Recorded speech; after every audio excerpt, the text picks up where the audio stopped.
Welcome to Revenue Rehab, your one-stop destination for collective solutions to the biggest challenges faced by marketing leaders today.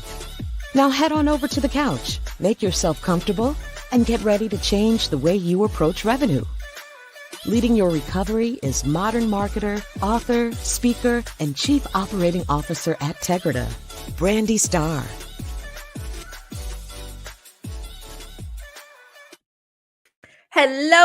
Hello, and welcome to another episode of Revenue Rehab. I am your host, Brandi Starr, and we have another amazing episode for you today.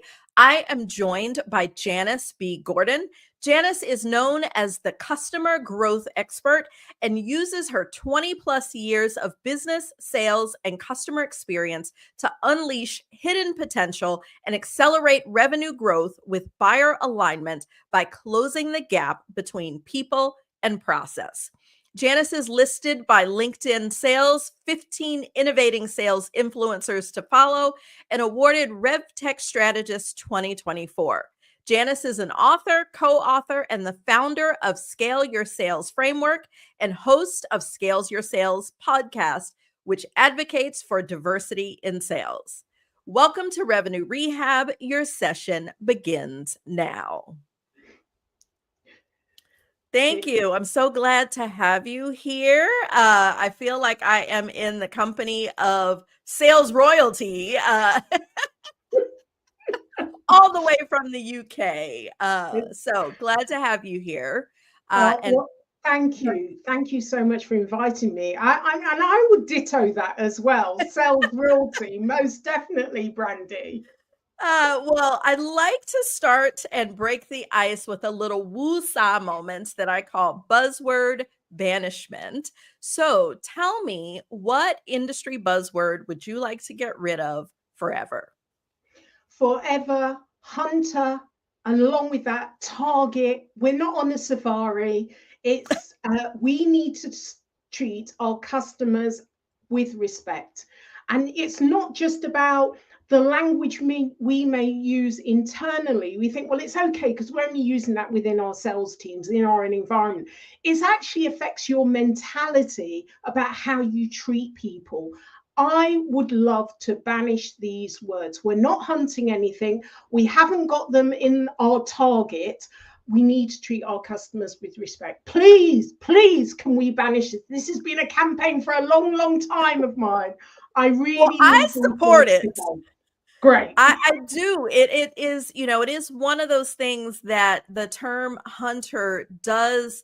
It makes it seem like your ideal customer is prey and that we're being predatory and that we're trying to, corner and hunt them.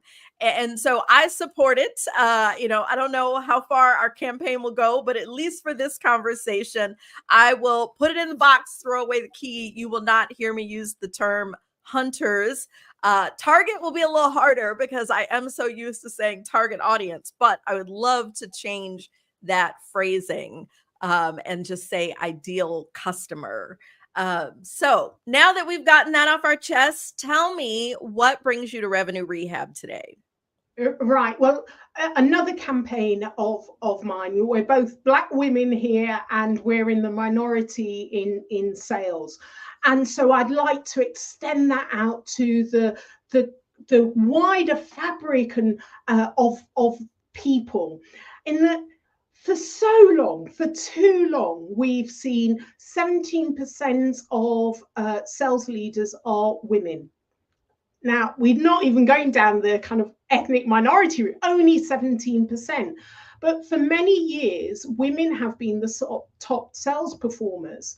And there's perhaps the figures change. It's like 20 to 30% of sales people are women. And again, it's an absolute minority, a very small figure when we're talking about ethnic minority. Now, this is not representative of our audience of buyers. They are diverse. They're very worldly. We're selling to the globe. even if you're selling online, and they look different. They have different experiences, and our sales teams need to reflect that. So I really would like to discuss how diverse sales teams can really drive better results. We know statistically that's the case, but how can we make this happen within our revenue generating environments?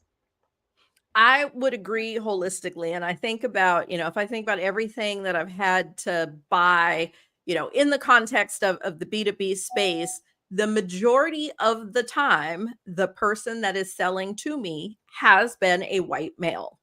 And occasionally we'll have a little more ethnic diversity, but it's still a male. And so I can definitely say, just in, my own anecdotal experience, that I definitely see the disparity in, a lack of diversity. And so before we really dive into it, I believe in setting intentions. It gives us focus, it gives us purpose, and most important, it gives our audience an understanding of what they should expect from our discussion today. So what would you like people listening to take away from our conversation? I'd like, sometimes you don't see what's in front of you. So I'd like us to make people more aware that there is an issue. And actually, not just in sales, in their teams, look around. Who is in, I want you to be aware. I want you to see who is in your leadership team. What is the makeup? Who are your managers? What is the makeup in your company and culture? So it doesn't matter what race you come from. I want you to be aware of the diversity within your organization, not just in sales, across the board. So the first thing is to become aware. Open your eyes, have a look, do the numbers. And the second thing is to think about what part you play as well in either reflecting a narrow range of people. How can you broaden out your experience to be comfortable in the world with a diverse audience? How? Because we tend to select the same. So, and also, there'll be some takeaways at the end of this as to what we can do. What is the way forward? It's always good to actually have something that people can take away. So hopefully our discussion, I'm sure, with me and you, Brandi, we're going to have lots of those from our own personal experience of how we can improve the situation. Yes. And I definitely, as any woman who has been in the corporate world for any length of time, I definitely got stories. And so I want to start with the, why does this matter? And there's some obvious things around diversity, what the world looks like, but I would love to hear you answer the question from a business perspective in terms of, most corporations, whether, they're good people or not, they care about growing their business. And so how does the need for diversity or the lack thereof actually impact the results that are coming out of an organization, especially in the sales function? Yeah.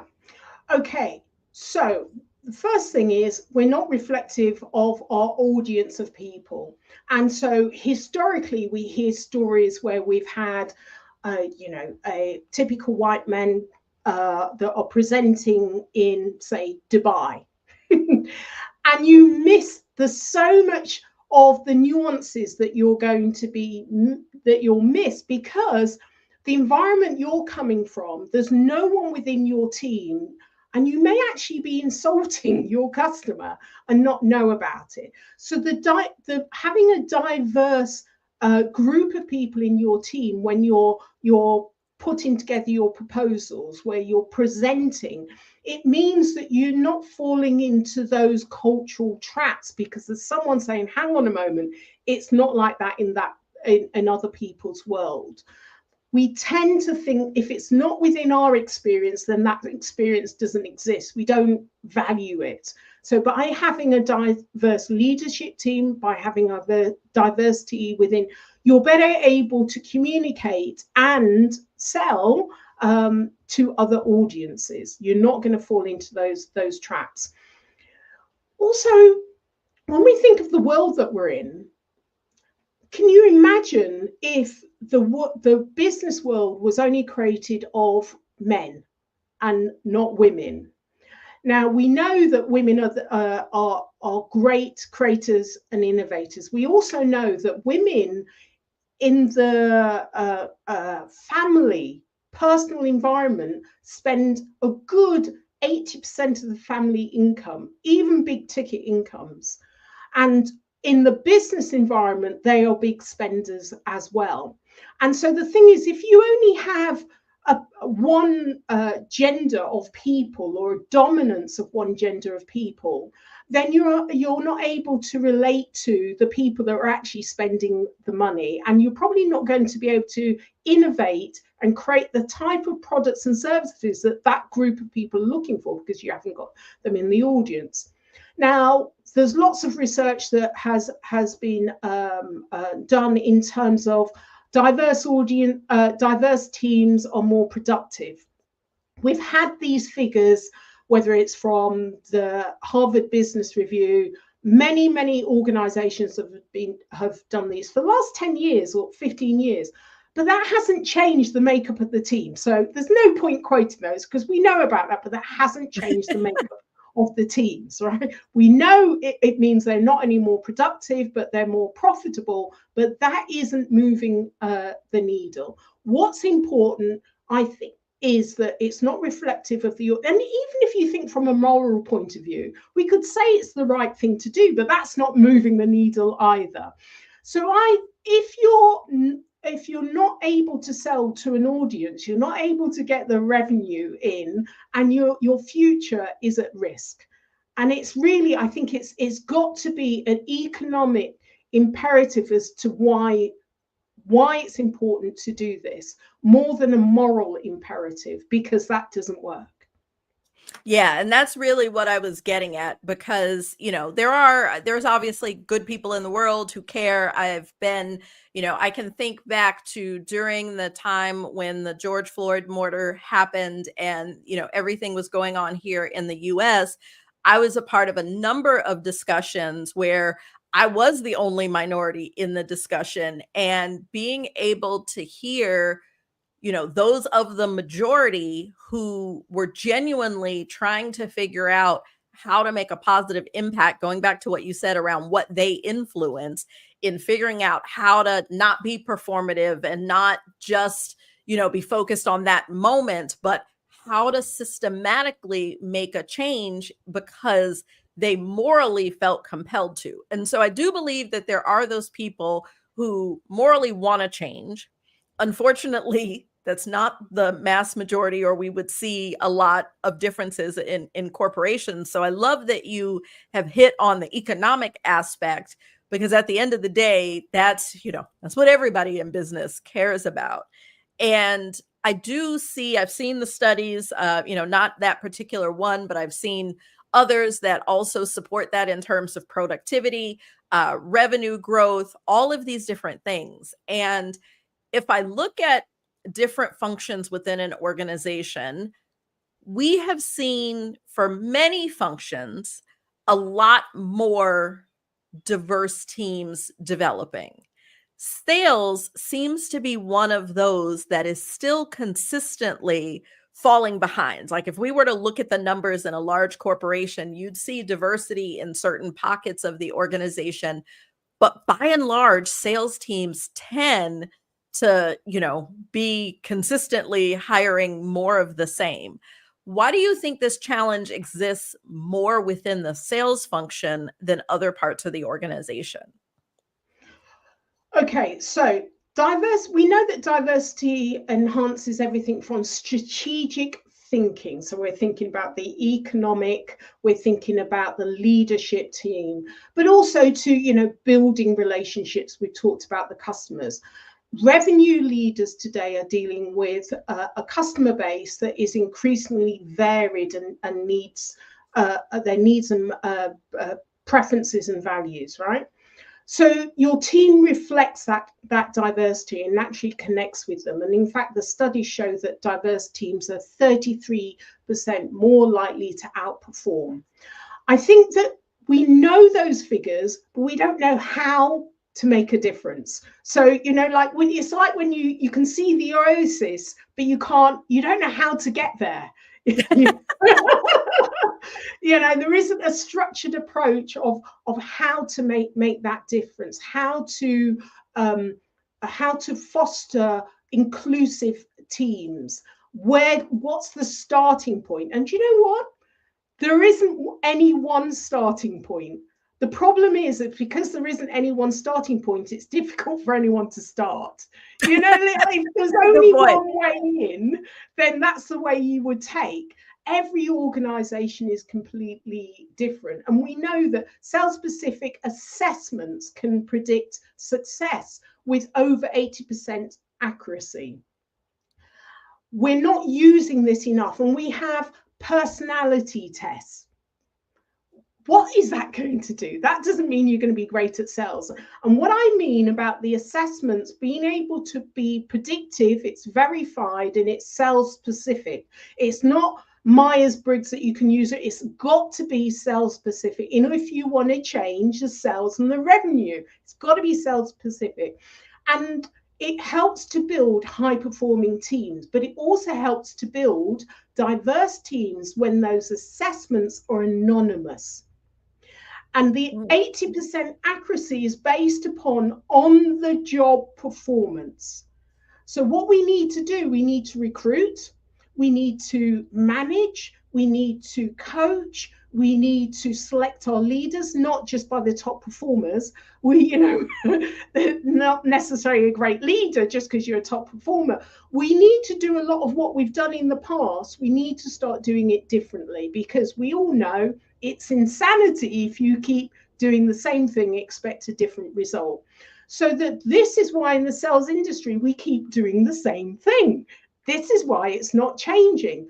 There are ways to make it change. So we know if you have a robust sales assessment that is anonymous, so we're taking the bias out of choosing who is great or assessing performance. We're taking all that. We have 20 different biases. We're taking all of that out. And we're actually then looking at the data and looking at the individual, not the group, the team, the individual.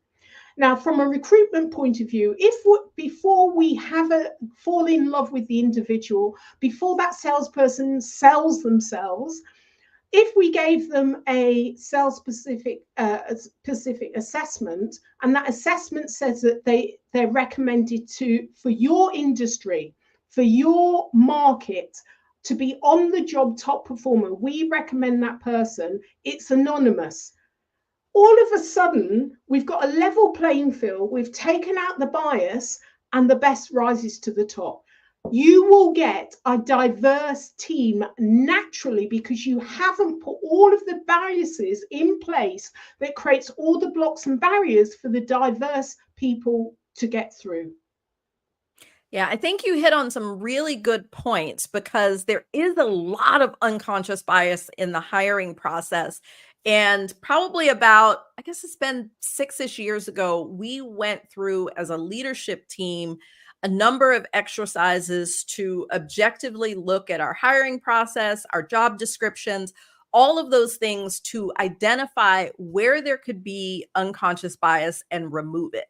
And, you know, even as a Black woman who has experienced a lot of unconscious bias, there were so many things that were brought up that just never even clicked for me that they created bias. So to me, you know, I'll give you a couple examples. One, education. So for certain roles, growing up, I was always taught you had to have a college degree. And so it didn't feel like a discriminatory practice or something that was a bias to say for this senior level role, a degree is required. But there are, what I learned through this process was there are so many paths that people take, and many, especially minorities, are not afforded the opportunity to go to college, but it doesn't mean they haven't earned the same experience and learned what they need to learn to be successful in the role. So even looking at some of the wording and requirements that are in job descriptions are like, to me, that first step in removing unconscious bias. And then I love what you're talking about in doing an assessment. We do something similar where before even looking at a resume, like we don't take resumes out the gate. We have an assessment that is role specific. It's custom developed for our roles. So it's not like just a function thing, but it is role specific that is doing exactly what you're talking about in assessing what is the likelihood that this person will be successful in this job. And if they pass that assessment, they get through. And, we had a funny scenario where a phlebotomist was applying for a role that is kind of equivalent to a project manager. And it's one of those things that had we looked at that resume first, we would have easily dismissed it. Like, what does drawing blood have to do with managing projects? Like, these two things, are not like each other. But because of that assessment, we were able to see that for whatever reason, this person's life had taken them down the career path of being a phlebotomist. However, they had natural talents to potentially be a project manager. And so we kept going with them through the hiring process.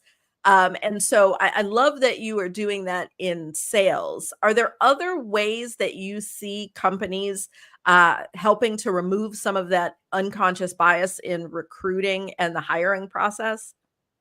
You've made some excellent points here, Brandi, in that you often, the sales leaders will let recruiters do the hiring that haven't got the experience, that will recruit in the same way that they would recruit for an administrator. And sales is very different, and that's why we need a really robust at sales specific, predictive and verified.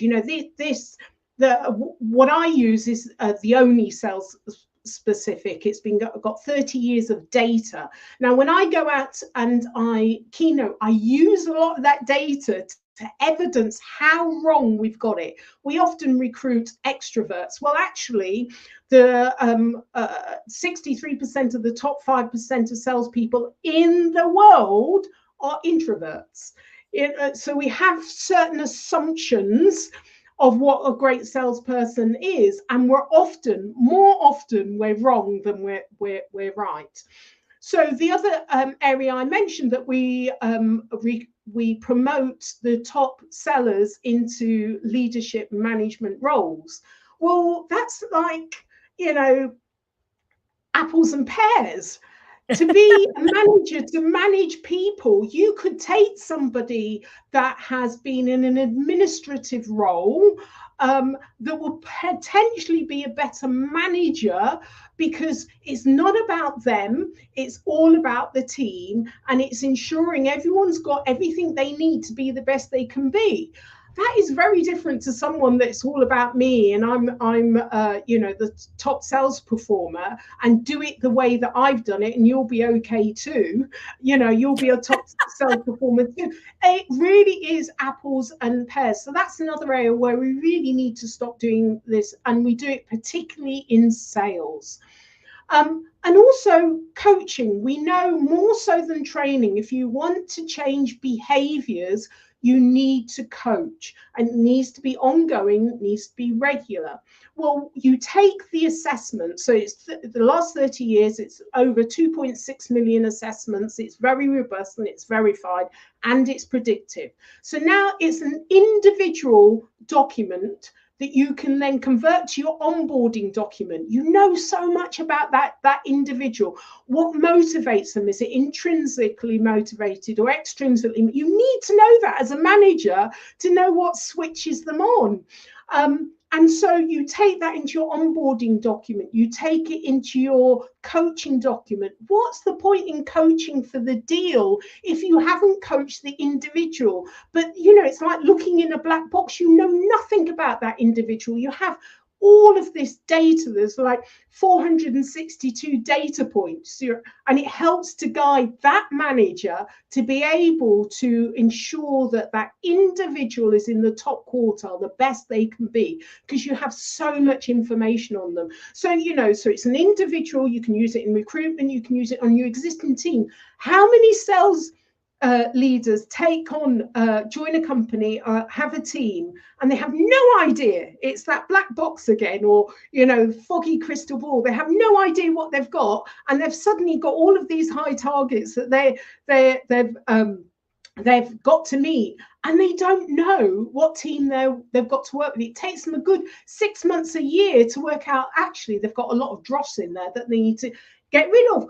Meanwhile, their reputation on the board has gone right down because it's taken them so long.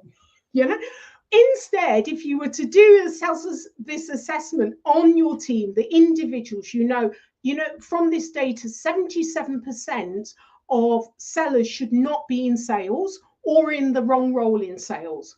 If you know that, all of a sudden you can have a smaller sales team, an elite, from a productive point of view, sales team. You know what you've got. You can make decisions quickly. The individuals understand more about what is great about what they do. Keep doing that.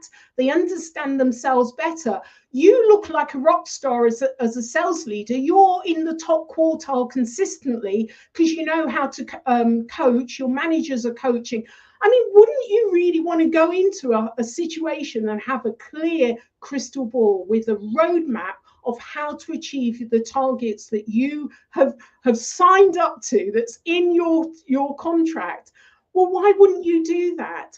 It's a win-win for everybody. So from a manager's point of view, a leader's point of view, individual's point of view, we cannot afford just to recruit more salespeople in order to achieve, our revenue goals. We've got to be able to coach and work with the team that we've got. And that means we need to build high-performing teams. Yeah, and that is a great point, because so often the solution, that people think is hire more salespeople. And, anytime, the recruitment process, the onboarding, getting them to learn the products, like hiring more salespeople, even if that was the answer, isn't a quick fix. So you've touched on the hiring process. You've touched a bit on how to make sure that we have the right people in leadership who are able to lead and coach and guide people. The one other thing that I really want to touch on that I have observed is a big detractor for diversity in sales is being able to foster an inclusive culture. Although I've always worked in marketing, at many points in my career, my role has been very adjacent and involved with the sales teams.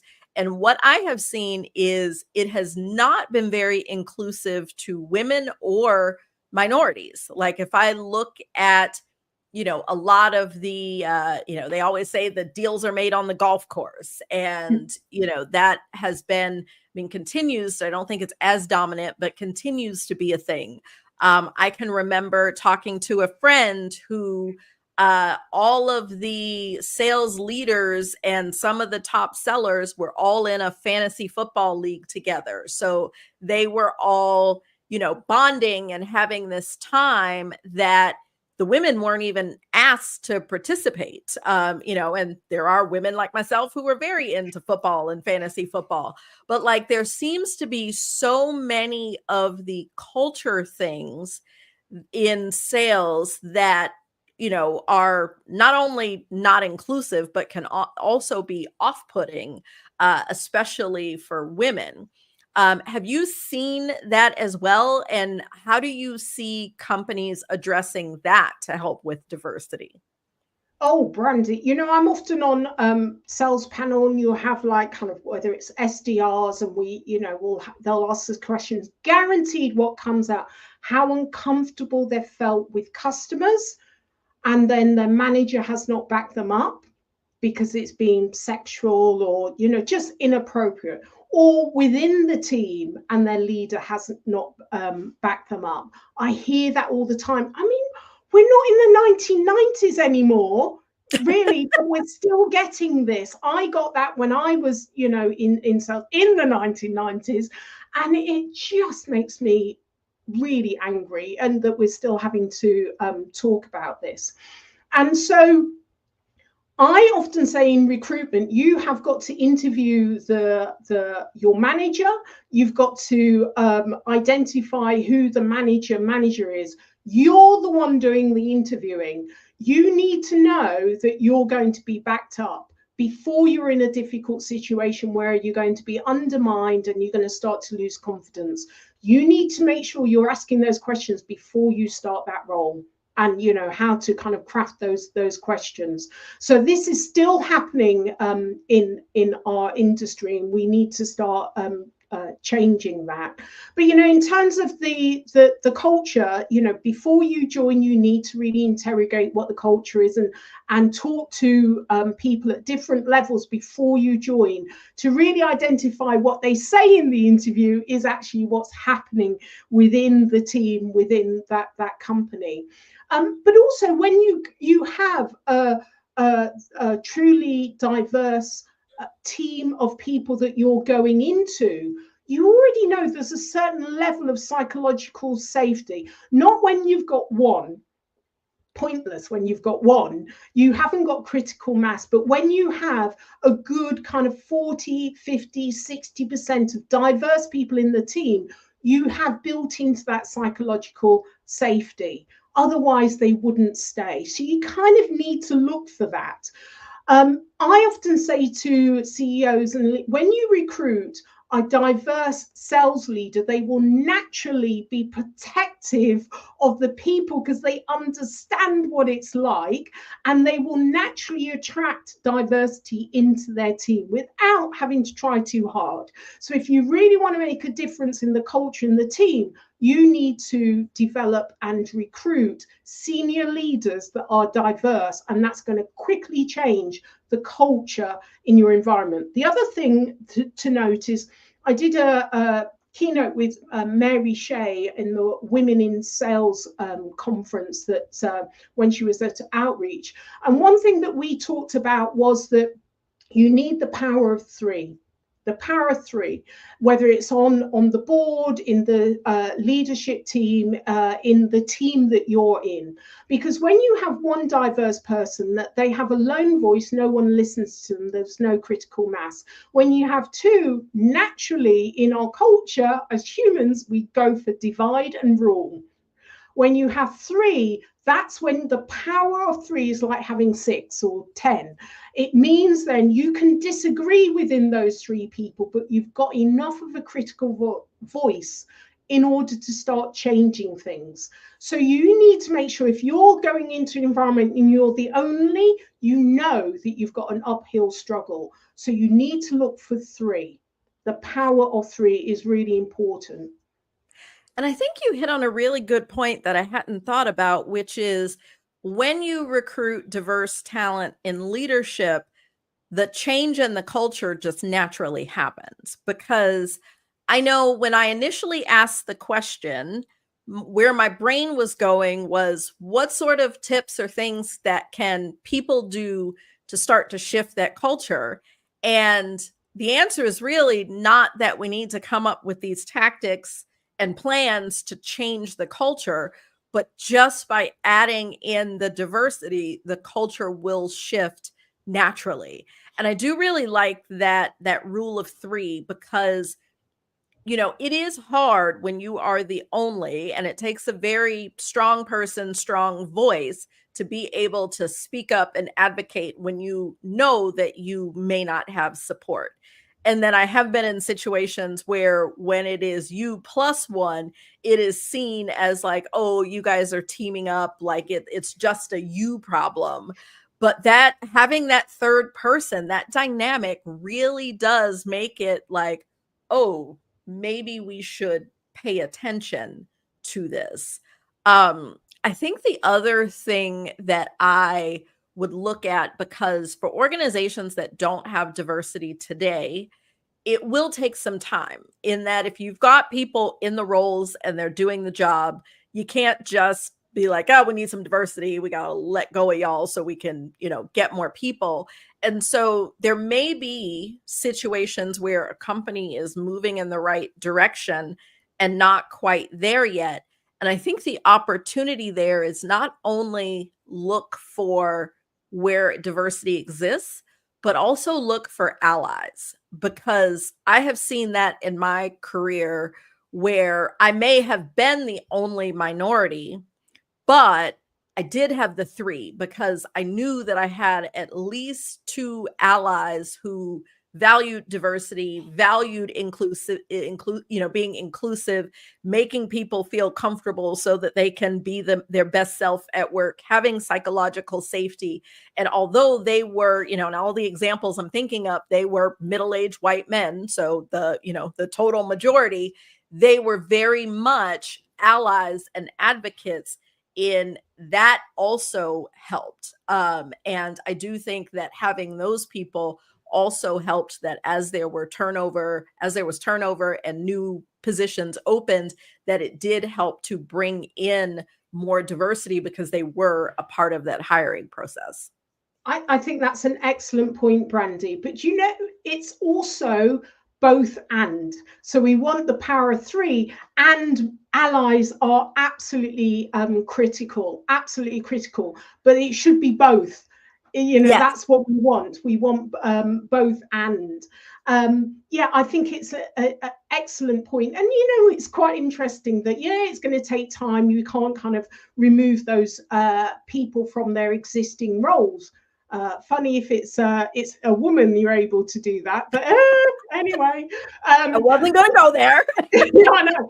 So then I would want to know, well, what is the timeline on this? If we're going for the power of three, I would want a timeline commitment on that, because you might have a chair of an organization that, saying the right thing, but actually you want to make him accountable to make those changes, so within the next year or two. And also, what about how are you recruiting for those people going forward? Are you using the same old tired recruitment methods, or are you really reaching out to a wider community? So when you are ready to hire, people already know that you're in the diversity game. What does that list look like? Harvard Business Review, they do great work, but this one was around, if you have 50% of people in your recruitment pool, you're more likely to recruit a diverse person.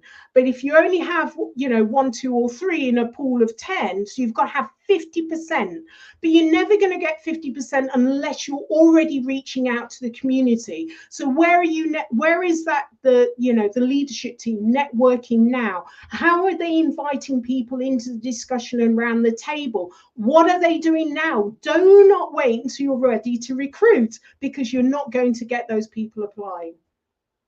It's a great point. And talking about our challenges is just the first step. And if nothing changes, nothing changes. And so in traditional therapy, the therapist gives the client some homework. But here at Revenue Rehab, we like to flip that on its head and ask you to give us some homework. So for those listening who recognize that diversity in their sales function is a challenge and that they want to do better, what's that one thing? What's the first step? What actions should they take to move in the right direction? So the first thing that they should do is do the numbers. Look around who's on the senior management team. And I often ask sales leaders the question. I'm not interested in the answer, to tell you the truth. But just by agitating a little, by asking that question, if it's a little uncomfortable to answer, it's enough for them to become, you're then creating the awareness for them that I'm looking at that, and probably other people are as well. So you don't want to ever make anyone feel really uncomfortable, but what you do want to do is gently agitate. So, what is the makeup of your senior management team? What's the makeup of the board? And, I often get the answer, oh, well, we've got, diversity in non-executive roles. And so, well, yeah, but let's look at who is on the board. Who are the decision makers on the board? That's what I'm asking. What is the diversity there? And literally, it's just enough for them to go back and ask the question in the teams. So I would like you to ask that question of, just look 1 or 2 steps above, and just whenever there's an opportunity, just ask the question. I love that. And that is a great, easy step for everyone to take. And I definitely feel it is going to leave some folks feeling a little uncomfortable. But I think that uncomfortable place is where change happens.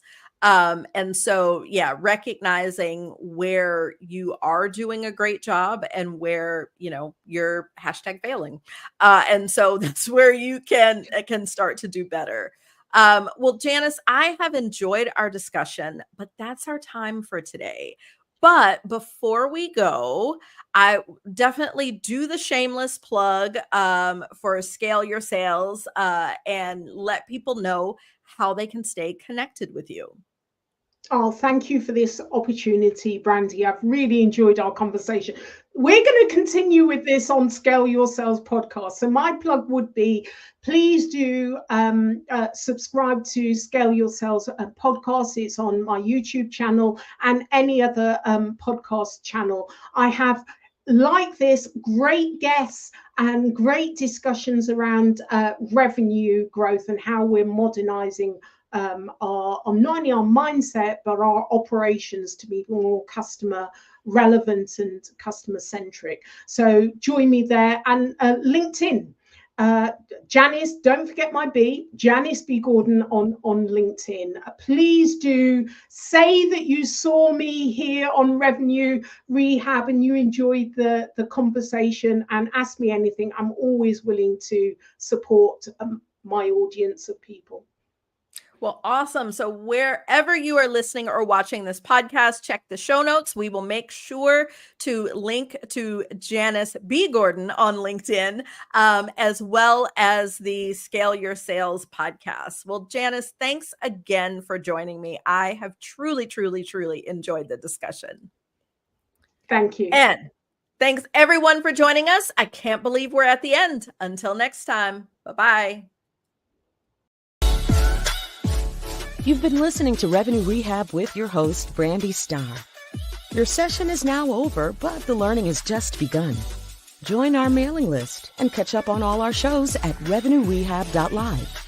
We're also on Twitter and Instagram at Revenue Rehab. This concludes this week's session. We'll see you next week.